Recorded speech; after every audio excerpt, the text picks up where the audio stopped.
Hello students, welcome to NiveMaths. இன்னைக்கு வந்து நம்ம exercise 2.8ல 5th question பார்ப்போம். Question என்னன்னா, if the first term of an infinite geometric progression is 8 and its sum to infinity is 32/3, then find the common ratio.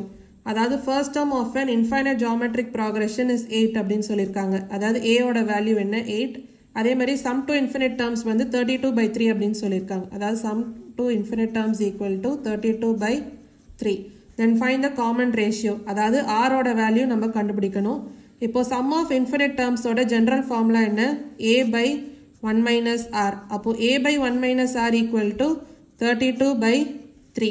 இப்போ a ஓட value என்ன கொடுத்திருக்காங்க 8. அப்போ 8 by 1 minus r equal to 32/3. இப்போ நம்ம r ஓட வேல்யூ தான் கண்டுபிடிக்கணும். அப்போ சால்வ் பண்ணலாம். இப்போ 3 இந்த சைடு வந்துச்சுன்னா அப்போ 8 into 3 equal to 32. இப்போ 1 minus r அந்த சைடு போச்சுன்னா நியூமரேட்டர்ல மல்டிப்ளை ஆகும். அப்போ 32 into 1 minus r. அப்போ 8 into 3 என்ன 24 equal to 32 into 1 என்ன 32. அடுத்து 32 into minus r என்ன minus 32r. அப்போ minus 32r equal to 24. 32 அந்த சைடு போச்சுன்னா minus 32r. அப்போ minus 32r equal to 24 minus 32 என்ன minus 8. அப்போ r equal to minus 8 by minus 32. Cancel பண்ணிங்கன்னா r equal to 1/4 அப்படின்னு சொல்லலாம். ஏன்னா 832ஆல் டிவைட் பண்ணும்போது உங்களுக்கு 4 வரும். அப்போ r equal to 1/4. ஸோ இதான் வந்து காமன் ரேஷியோ. ஸோ இதான் வந்து 5th கொஸ்டினோட ஆன்சர்.